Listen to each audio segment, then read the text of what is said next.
Hello students. आज हम biology का 6 चैप्टर का आगे का लेक्चर देख रहे हैं। प्रीवियस में आपने देखा, अब मैं आगे एक्सप्लेन करने जा रहा हूँ। यहाँ से हम आज जो एक्सप्लेन करने जा रहे हैं वो क्लोरोफिल से लेकर स्टोमेटा और स्टार्च फॉर्मेशन तक का मैं बताने जा रहा हूँ। सबसे पहले ही कि क्लोरोप्लास्ट किसे कहते हैं, what is a chloroplast. What is the chloroplast? Chloroplast क्या है?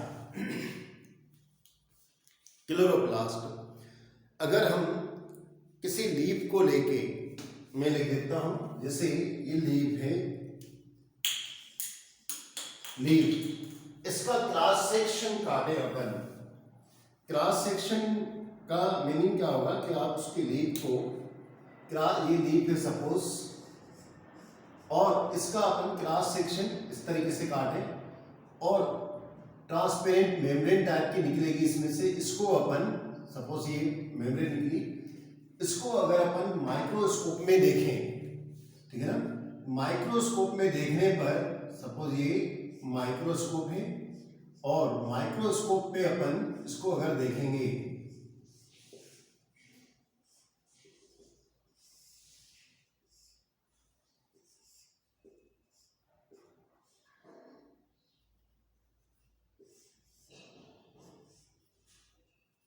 माइक्रोस्कोप से आप इसको देखेंगे तो आपको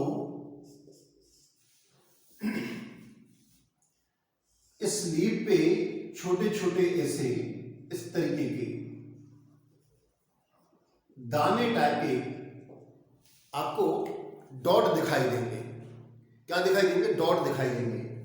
ये जो डॉट होते हैं इनको अपन क्लोरोप्लास्ट कहते हैं। क्लोरोप्लास्ट। इस क्लोरोप्लास्ट में ग्रीन पिगमेंट होता है। Green pigment. इस ग्रीन पिगमेंट को अपन क्लोरोफिल कहते हैं। क्लोरोफिल। यह क्लोरोफिल क्या करता है? यह क्लोरोफिल इलेक्ट्रॉनों को, जब इसके ऊपर, क्लोरोफिल के ऊपर सनलाइट पड़ती है तो यह इलेक्ट्रॉनों को एक्साइटेड कर देता है। ये इलेक्ट्रॉनों को एक्साइटेड कर देता है। ये इलेक्ट्रॉन फिर यूटिलाइज किए जाते हैं किसमें? कार्बन डाइऑक्साइड और वाटर का एसिमिलेशन करके, मतलब ऑक्सीडेशन और रिडक्शन करने में हेल्प करता है और कार्बोहाइड्रेट को बना देता है। वाटर भी बनता है इसमें और ऑक्सीजन भी रिलीज होती है। तो अब क्वेश्चन ये होता है कि क्लोरोप्लास्ट किसे कहते हैं। तो हम बताएंगे क्लोरोप्लास्ट में, when we take the cross section of the leaf and see under the microscope, we find the dot like green spot in the cross section. These green colored granules are known as chloroplast. Chloroplast contain chlorophyll, pigment chlorophyll, which is help in photosynthesis reaction. तो यहां तक आपको इसको explain करना है। Clear? आप चाहें तो इसका डायग्राम, इसका स्क्रीनशॉट ले लें, मैं आगे एक्सप्लेन करने जा रहा हूं। नेक्स्ट है स्टोमेटा को एक्सप्लेन करने जा रहा हूं। क्लोरोफिल के बाद स्टोमेटा। स्टोमेटा क्या होते हैं? स्टोमेटा किसको कहते हैं? एक वर्ड में आंसर यह है कि अगर आप किसी लीफ का क्रॉस सेक्शन देखेंगे तो उसमें आप केयरफुली होके देखेंगे तो आपको उसमें होल्स दिखाई देंगे, पोर्स दिखाई देंगे। उन पोर्स को मैं थोड़ा इसको इस तरीके एक्सप्लेन कर रहा हूँ। एक्चुअली आप किसी भी लीफ को ले सकते हो, किंतु एक रोया डिस्कलर्ड नाम का प्लांट आता है। प्लांट तो नहीं, गमले में लगा हुआ छोटा प्लांट रहता है, ब्राउन कलर का रहता है। उसकी आप ट्रांसपेरेंट उसकी मेम्ब्रेन को, ट्रांसपेरेंट मेम्ब्रेन को निकालिए और उसको फिर माइक्रोस्कोप में देखिए तो आपको स्टोमेटा का क्लियर विजन होगा, क्लियर देख पाएंगे स्टोमेटा को। स्टोमेटा क्या है? बहुत large number of spore present in the on the leaf of the plants are known as stomata. ये इसकी सिंपल डेफिनेशन। एक्चुअली क्या होता है कि स्टोमेटा दो तरीके के प्लांट होते हैं। डाइकोट, डाइकोट मतलब जिसके सीड को हम 2 इक्वल पार्ट में डिवाइड कर दें, जैसे चने का, ग्रैम्स का। दूसरा वीट, वीट जो रहती है वो मोनोकॉट में आती है, यानी गेहूं मोनोकॉट में आती है। तो जो डाइकोट होते हैं उनकी लीफ के लोअर सरफेस पे ढेर सारे आपको पोर्स दिखाई देंगे, उसको स्टोमेटा कहते हैं। और मोनोकॉट में लीफ के अपर साइड पे आपको ढेर सारे स्पोर दिखाई देंगे, इसको अपन स्टोमेटा कहते हैं। अब स्टोमेटा होता एक्चुअली कैसे है और उसका क्या वर्क होता है? स्टोमेटा को जब हम एक्सप्लेन करेंगे तो स्टोमेटा के 3 पार्ट अपन देखेंगे। 3 पार्ट। स्टोमेटा के 2 वर्क हैं। एक तो पानी का लॉस करना जिसको अपन ट्रांसपीरेशन कहते हैं, दूसरा ऑक्सीजन का एक्सचेंज करना जिसको हम रेस्पिरेशन कहते हैं। तो यहां पर हम 3 पार्ट में डिवाइड स्टोमेटा के स्ट्रक्चर को देखेंगे। एक तो जो मेन पार्ट है उसको अपन कहते हैं guard cell, guard cell, guard cell, Hindi में सहायक, गार्ड यानी सहायक, गार्ड सेल। और दूसरा इसमें होता है गार्ड सेल, और थर्ड अपन इसको दूसरा इसमें अपन इसमें देखेंगे सब्सिडरी सेल, सब्सिडरी सेल, या इसको एक और नाम से जाना जाता है assistant cell, accessory cell, accessory लिख देता हूं मैं, एसेसरी भी सही है, एसेसरी सेल। और तीसरा पार्ट जो इसका होता है वो क्लोरोप्लास्ट होता है। क्लोरोप्लास्ट यानी सेल ऑर्गेनेल्स होते हैं, इसमें मैं सेल ऑर्गेनेल्स लिख देता हूं, सेल ऑर्गेनेल्स। कौन कौन से? एक तो इसमें न्यूक्लियस होता है, न्यूक्लियस एक, दूसरा क्लोरोप्लास्ट, क्लोरोप्लास्ट होता है, थर्ड इसमें प्लाज्मा भी होता है, और फोर्थ इसमें वैक्यूल्स होते हैं, वैक्यूल्स। ये मेन पार्ट इसके मैं देखूंगा। और अब इसमें इसके बाद और भी पार्ट है, पर अपन जहां तक अपना है उतना अपन 10th सिलेबस जितना है उतना मैंने आपको बताया। इसका डायग्राम देखेंगे अगर अपन, तो क्या होता है कि दिन के पहले मैं यूं बना दे रहा हूं। क्या होता है जब नाइट होती है तो नाइट को ये क्लोरो, ये जो स्टोमेटा होता है ये क्लोज रहते हैं, और दिन के समय ये ओपन रहते हैं। तो ये दिन के समय का मैं यहां बना देता हूं।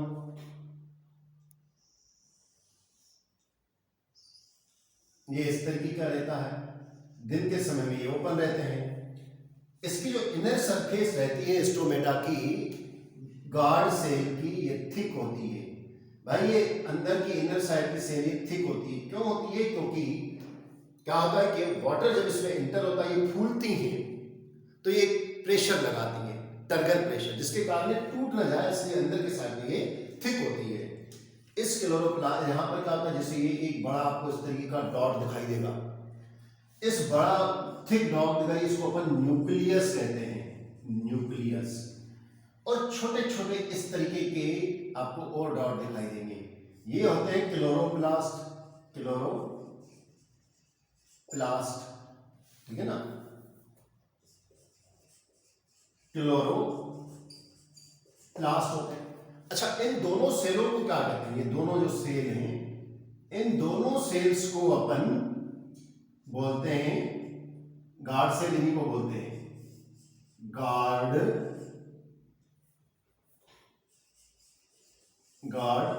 सेल। इनको अपन गार्ड सेल बोलते हैं। अच्छा, क्या होता है कि इसमें छोटे छोटे वेहिकल्स भी होते हैं, इस तरीके से होल्स अपन को दिखाई देंगे। होल मैं यहां बना देता हूं, इस तरीके के होल दिखाई देंगे। इन होल को क्या कहा जाता है? वेक्यूल,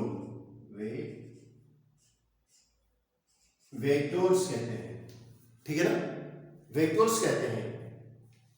अब इसमें यहां पर भी बना देता हूं इसी तरीके का, और ये न्यूक्लियस, ये गॉड सेल। इसमें क्या होता है, इसकी इन दोनों गॉड सेल को एक और लेयर या मेम्ब्रेन क्या करती है, सराउंडिंग रहती है। उसको मैं कुछ इस तरीके का बना देता हूं,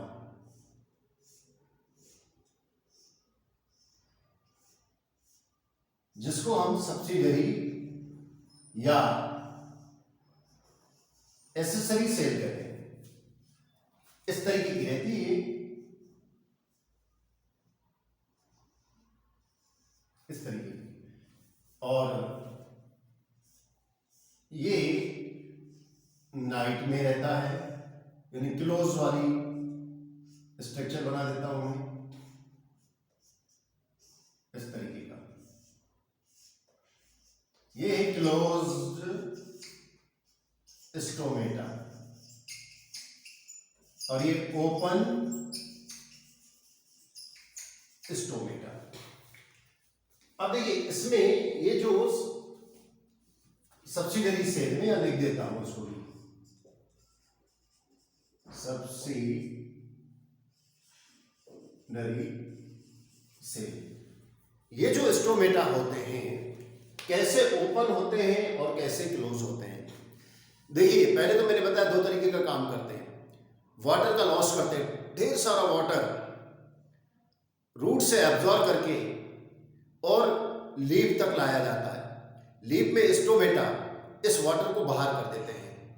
उसका क्या प्रॉफिट है मैं वहां पर अभी नहीं बताऊंगा, पर मैं उसको ट्रांसपीरेशन प्रोसेस कहते हैं, ये याद रखना है। Loss of water is known as transpiration process.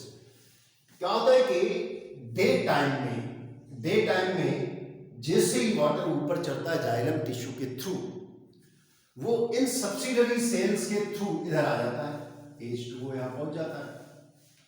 और डे के टाइम में इन गार्ड सेल में फोटोसिंथेसिस के थ्रू स्टार्च बनता है। स्टार्च बनने के कारण इस गार्ड सेल के अंदर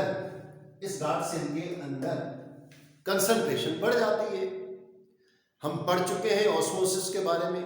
कंसंट्रेशन बढ़ जाती है तो यहां का पानी, वाटर, इसकी सब्सिडरी जो इसकी गार्ड सेल की जो सेल होती है उसमें से सेमीफेरिकल मेम्ब्रेन होती है, उसमें से गार्ड सेल के अंदर चला जाता है। अंदर पानी जाने के कारण क्या होता है, मैं लिख देता हूं open guard cell, open stomata कैसे होता है। क्या होता है कि water subsidiary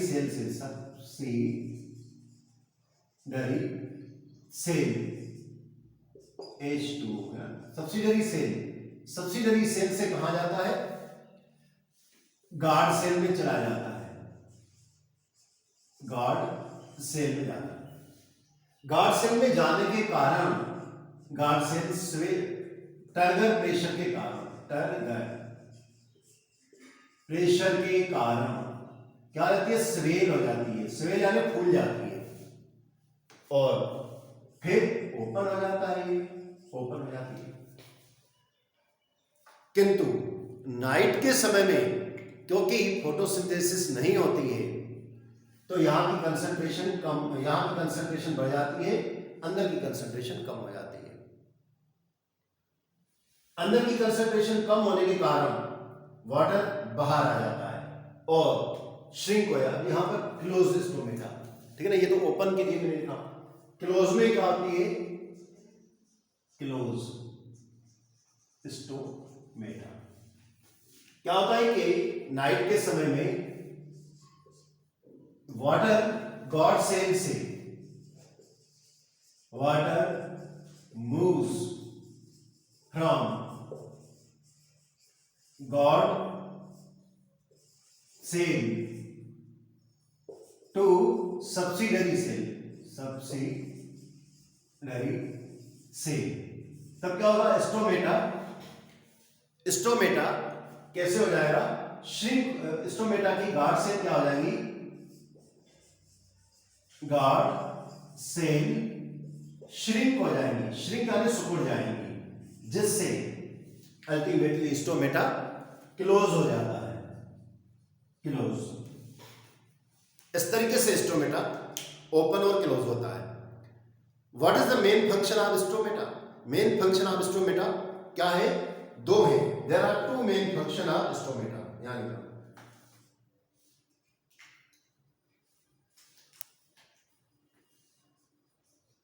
there are two main function of stomata. कौन कौन से दो फंक्शन होते हैं?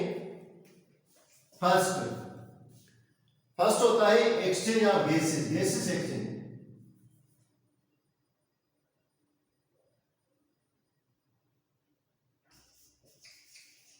गैसियस एक्सचेंज, गैसियस एक्सचेंज होता है। दूसरा वाटर का लॉस, तो water, loss of water from plant body, loss of water from plant body. और एक वर्ड में इसके लिए क्या यूज किया जाता है, एक वर्ड इसमें क्या यूज किया जाता है, ट्रांसपीरेशन। तो इसी को अपन और करके ले देते हैं, और इन help in the process, help in the process of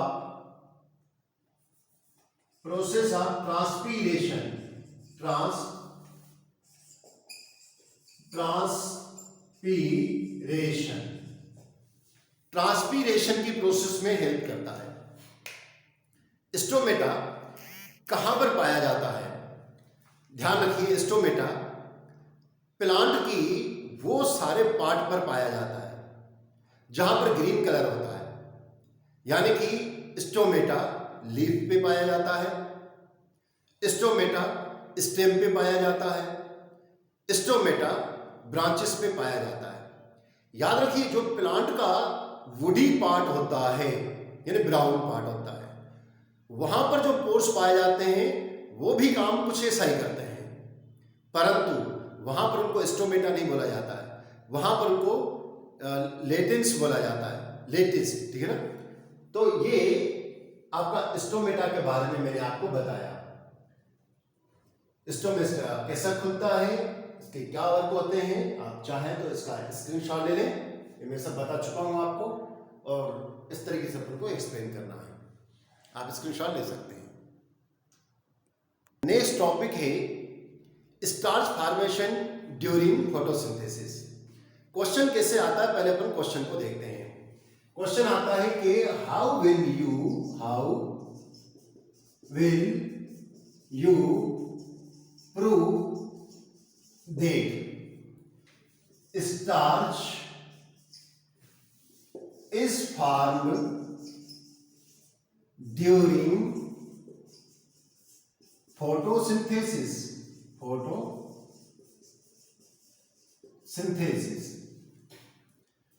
अब देखिए, पहले तो मैं पूरा एक्सप्लेन करूंगा, फिर लिखने का तरीका बता रहा हूं आपको। क्या होता है कि स्टार्च बनती है, उसके लिए अपन को एक पोटेड प्लांट लेना पड़ता है।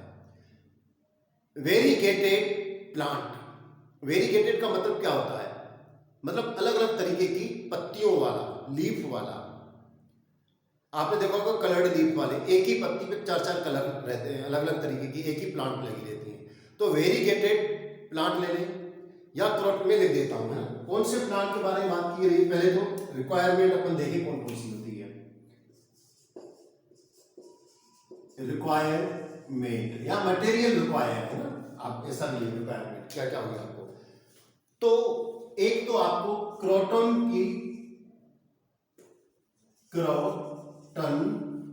और वेरीगेटेड पोटेड प्लांट।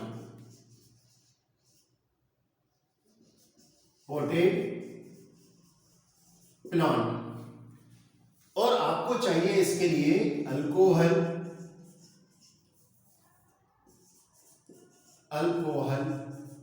इसके लिए अपन को चाहिए वाटर, इसके लिए अपन को चाहिए आयोडीन और ट्राइपोड स्टैंड भी चाहिए और स्प्रिट लैंप या बर्नर चाहिए, ठीक है ना, बीकर चाहिए और वाटर बाथ चाहिए,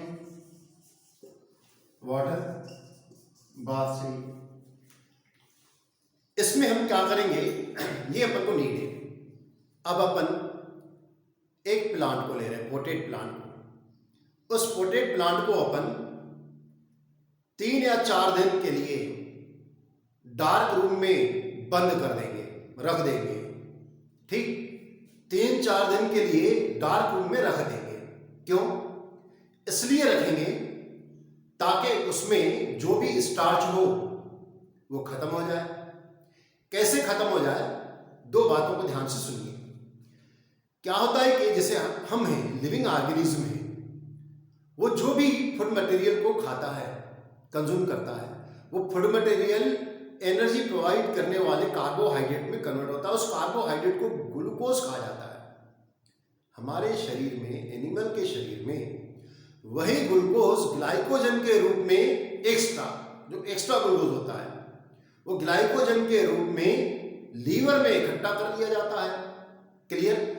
अब हम व्रत रखते हैं, फास्ट रखते हैं, रोजे रखते हैं, तो वही ग्लूकोज जो लीवर में ग्लाइकोजन के रूप में रखा गया है ग्लूकोज, वो वापस ग्लाइकोजन ग्लूकोज में कन्वर्ट होता है और हमारे लिए यूज होता है। पर जितना होगा उतना उसके बाद थोड़ी बचेगा। प्लांट में भी ऐसा ही होता है। प्लांट भी फूड मटेरियल जो प्रिपेयर करते हैं केवल हम लोगों के लिए नहीं करते, केवल एनिमल्स के लिए नहीं करते हैं।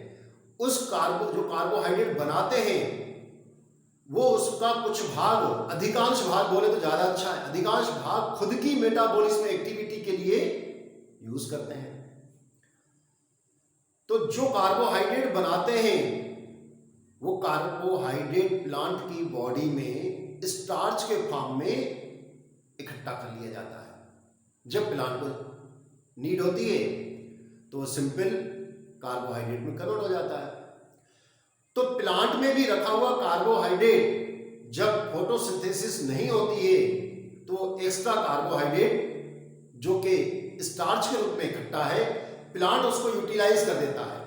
तो भैया 3-4 दिन में तो प्लांट बेचारे की पूरी कार्बोहाइड्रेट लगभग, पूरी तो नहीं बोलना चाहिए, लगभग खत्म हो जाती, पूरी खत्म हो जाएगी तो प्लांट मर जाएगा, डेड प्लांट हो जाएगा, पर ऑलमोस्ट खत्म हो जाती है। तो 3-4 दिन के लिए हम उस पोटेड प्लांट को डार्क रूम में रख देंगे।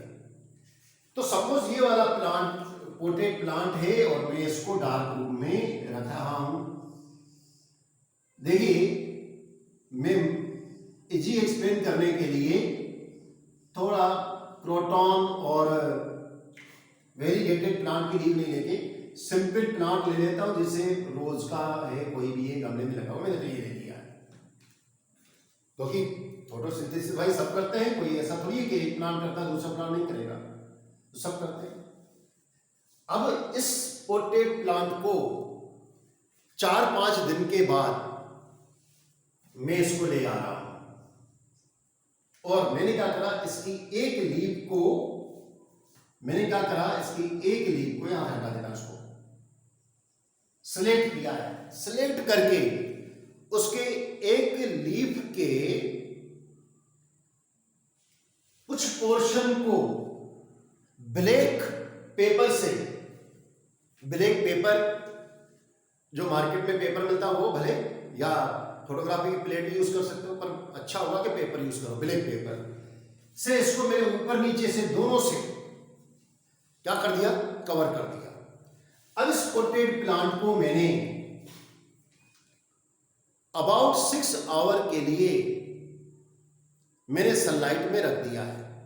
क्या किया मैंने? सनलाइट में रख दिया। क्यों? फोटोसिंथेसिस होने के लिए।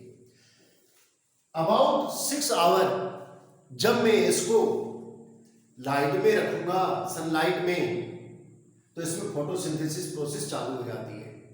और फोटोसिंथेसिस के बाद यानी 6 घंटे के बाद मैं इस लीव को क्या करूंगा?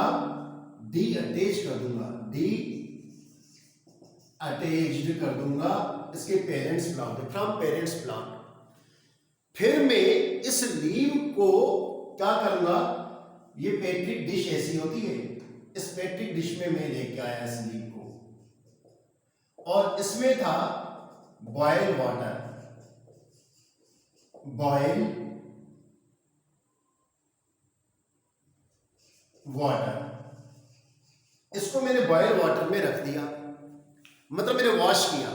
We wash this leave in boiled water. Question यह होता है कि बॉइल्ड वाटर में ही क्यों वॉश किया जाता है, या इसको वॉश करने का क्या मतलब है? बॉइल्ड वाटर में इसलिए हम वॉश करते हैं क्योंकि लीव थोड़ी हार्ड होती है, वो सॉफ्ट हो जाए, ताकि टूटे नहीं, डैमेज नहीं हो जाए एक्सपेरिमेंट से पहले ही। तो हमने उसको क्या किया? वाटर में, बॉयल वाटर में वॉश किया। अब इसको अल्कोहल में हम क्या करेंगे? बॉयल करेंगे। तो अल्कोहल भी क्या होता है? वाटर को एब्जॉर्ब कर लेता है, तो इसलिए भी जरूरी था। खैर, अब इस लीव को मैं ले आया, इस लीव को मैं बॉयल करूंगा। मैंने इस बीकर ले लिया है, उस बीकर में है अल्कोहल। कौन सा अल्कोहल है? Ethyl alcohol, ethyl alcohol, ethyl alcohol है। इस लीव को मैंने इस इथाइल अल्कोहल में रख दिया, बॉयल करने के लिए रखा है। अब एक क्वेश्चन यहां से बनता है कि इसको हम अल्कोहल में बॉयल क्यों करते हैं? Why should we boil the leaf in alcohol? Alcohol में हम क्यों बॉयल करते हैं? इसलिए करते हैं क्योंकि क्लोरोफिल इसमें होता है ग्रीन पिगमेंट का, वो आयोडीन टेस्ट नहीं दे पाएगा क्लियर, माने आयोडीन टेस्ट देने में ऑब्स्टेकल प्रोड्यूस कर देगा, इसलिए हमें क्लोरोफिल को हटाना पड़ता है।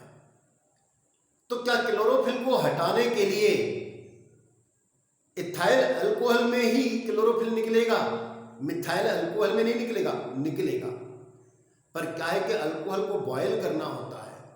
मिथाइल अल्कोहल का बॉइलिंग पॉइंट बहुत कम होता है, वो बहुत जल्दी बॉयल होना चालू हो जाएगा और फिर वेपर बनेगा, तो आग पकड़ने या एक्सीडेंट होने का भी डर होता है, इसलिए हम मिथाइल अल्कोहल का यूज नहीं करेंगे।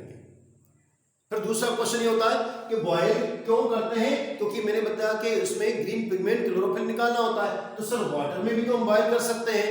नहीं भाई, क्योंकि क्लोरोफिल ऑर्गेनिक कंपाउंड होता है, वो वाटर गर्म करोगे वाटर में आता जरूरी है, पर वो थोड़ा सा ही सोल्यूबल है, किंतु अल्कोहल में पूरा पूरा सोल्यूबल है। अल्कोहल ऑर्गेनिक सॉल्वेंट है, इसलिए अल्कोहल में बॉयल किया जाता है। अब एक और क्वेश्चन बनता है कि ऑर्गेनिक सॉल्वेंट में अल्कोहल ही यूज करना है तो दूसरा कोई नहीं यूज कर सकते? कर सकते हैं, किंतु अधिकांश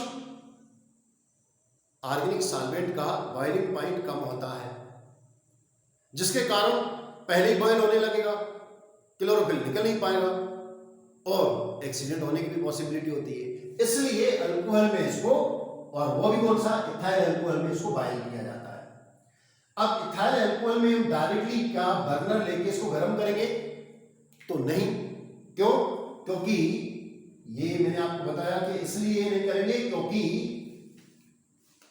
अल्कोहल बहुत ज्यादा ज्वलनशील होता है, इनफ्लेमेबल होता है, that can be catch the fire, may be accident take place, इसलिए इसको डायरेक्टली गर्म हम नहीं करते हैं, इसको वाटर बाथ में गर्म करते हैं। आपको एक क्वेश्चन और आएगा कि क्या वाटर बाथ में ही गर्म करना है या किसी और भी तरीके से हम अल्कोहल को, वाटर अगर नहीं हो, वाटर बाथ नहीं हो तो कैसे गर्म करेंगे? तो आप सैंड बाथ भी बोल सकते हो। वाटर बाथ या सैंड, पर सैंड पे बहुत टाइम लेगा, इसलिए वाटर बाथ सफिशिएंट है। और वाटर का बॉइलिंग पॉइंट और अल्कोहल के बॉइलिंग पॉइंट में ज्यादा डिफरेंस नहीं होता है। अल्कोहल का बॉइलिंग पॉइंट 78.5 डिग्री होता है और वाटर का 100 डिग्री सेल्सियस होता है, ज्यादा डिफरेंस नहीं है। अब इसमें हमने ये कौन सा लिया, इसको बोलते हैं बुनसेन बर्नर। इस बुनसेन बर्नर से इसको अपन गर्म करेंगे। जब ये अल्कोहल बॉयल हो तब तक उसको बॉयल गर्म करेंगे जब तक अल्कोहल बॉयल नहीं हो जाता है। We boil the leaf in alcohol till the alcohol start the boiling. Alcohol boiling होना चालू हो जाए तब तक हम इसको बॉयल करते हैं। क्यों? क्योंकि ऑलमोस्ट क्लोरोफिल निकल जाएगा। Now after the boiling leaf in the alcohol, फिर अपन this leaf use for iodine test. इस लीफ को हम आयोडीन टेस्ट के लिए ले लेते हैं। हम क्या करेंगे, इस लीफ को ले आएंगे और ये लीफ को मैं ले आया यहां से निकाल के, ठीक है ना। इसके ऊपर आयोडीन की कुछ ड्रॉप्स अपन डाल देंगे।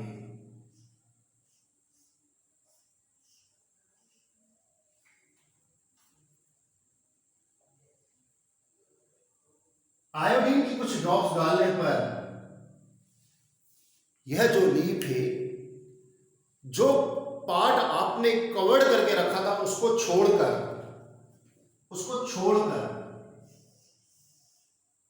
बाकी पार्ट लीफ का पूरा डार्क ब्लू हो जाता है।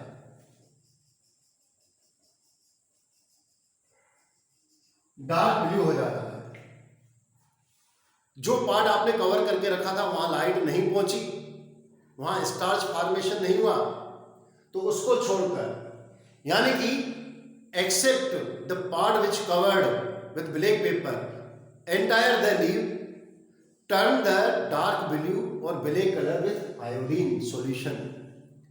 This experiment show that starch is form during photosynthesis. अब आपको ये पूरा समझ में आ गया होगा, ऐसे उम्मीद करता हूं। ये जो मैंने आपको एग्जाम्पल के लिए ये पोटेड प्लांट लिया है, सपोज रोज वाला भी हो सकता है, मनी प्लांट भी हो सकता है, कुछ भी हो सकता है। मैंने मनी प्लांट सपोज ले लिया अपन ने। तो ये जो प्लांट मैंने लिया है, या क्रोटन का प्लांट भी ले लें, पर जिस एक्सपेरिमेंट को अपन ने किया है, कवर किया है पेपर से, इस एक्सपेरिमेंट के थ्रू आप एक और क्वेश्चन का आंसर दे सकते हैं। कौन सा? कि how will you prove that light is necessary for photosynthesis. Light is necessary for photosynthesis, तो आप उसके लिए भी ये लिख सकते हो। और अगर क्रोटन की लीफ ले रहे हैं या वेरीगेटेड लीफ ले रहे हैं, तो बस आप प्लांट को डार्क रूम में रखिए 3-4 दिन के लिए, फिर पूरे प्लांट को उठा के आके बाहर रखिए। तो जो कलर्ड पार्ट होता है लीफ का, उसको छोड़ के बाकी पार्ट जो है वो डार्क ब्लू कलर में कन्वर्ट हो जाता है। मतलब आप उसको फिर ब्लैक पेपर से ढकने की जरूरत नहीं पड़ती है। जहां पर कलर्ड पार्ट होता है ग्रीन के अलावा, वो पार्ट, वहां पर फोटोसिंथेसिस नहीं होती है। तो इस तरीके से अब ये जो क्वेश्चन मैंने आपको ये जो कराया, अब आपको क्वेश्चन इसको एक्सप्लेन कैसे करेंगे। पहले पूरा हिंदी में बोला हूं, फिर पूरा इंग्लिश में। आप कॉपी पेन उठा के रख लीजिए और लिखना चालू कर दीजिए। पहले मैं चाहूंगा इसका स्क्रीनशॉट ले लें आप। अब सुनिए, सबसे पहले जैसे मैंने लिखा मटेरियल रिक्वायरमेंट, वो लिख दीजिएगा।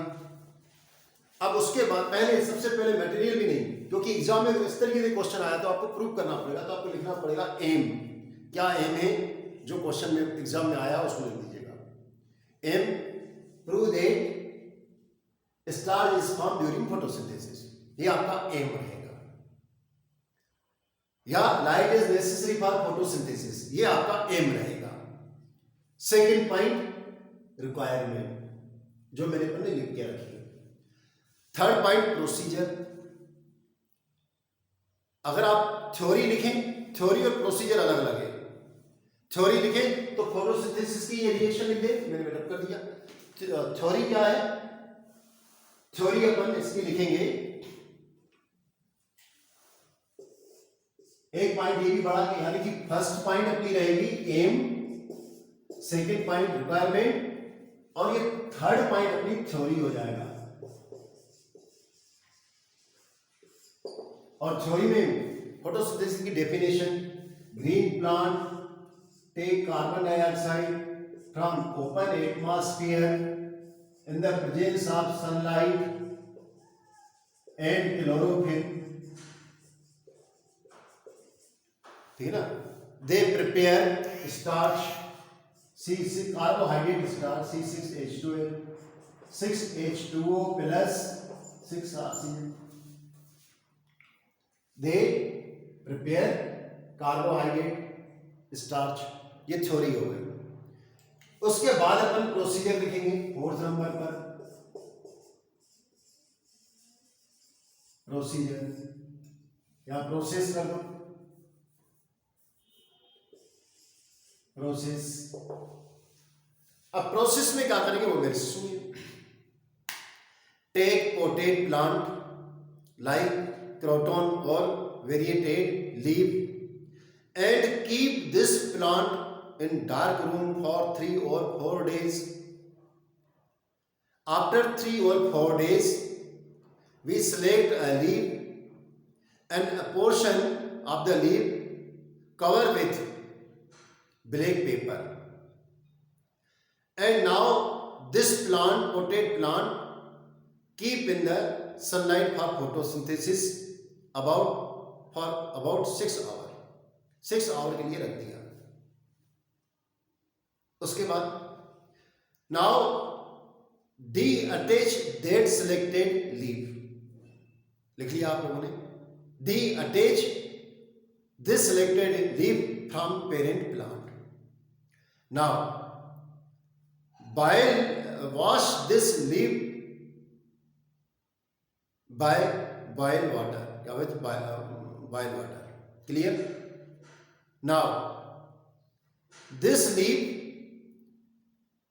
boil in ethyl alcohol till the alcohol become green color. Now, this after the boiling, take this leaf and taste with iodine solution. यहां तक ये आपकी प्रोसीजर। उसके बाद क्या लिखोगे? 5th number observation.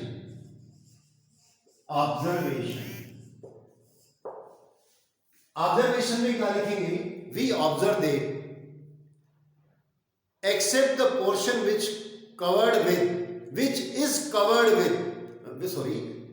was covered with black paper, entire the leaf change in dark blue color। ये आपका ऑब्जर्वेशन। और 6 में लिख देंगे अपन रिजल्ट क्या लिखेंगे? Now we find out that starch is prepared during photosynthesis. और जो मैंने लाइट वाला बताया था, light is necessary for conclude that, लिखेंगे we conclude that light is necessary for photosynthesis reaction. तो इतना आपको बताना है। इसका भी स्क्रीनशॉट लेना चाहे तो ले ले। तो आज के लिए इतना। डियर स्टूडेंट, मेरे वीडियो की सबसे बड़ी खासियत यह है कि आपके टॉपिक के अलावा किसी भी तरीके का अननेसेसरी डिस्कस भी नहीं और फालतू बातें नहीं, ताकि आपका माइंड पूरा कंसंट्रेट हो और एक एक चीज को बहुत अच्छी तरीके आप समझ सकें, ताकि मैक्सिमम मार्क्स आप सिक्योर कर सकें। इसलिए चैनल को सब्सक्राइब करें और अधिक से अधिक शेयरिंग करें। Thank you, have a nice day.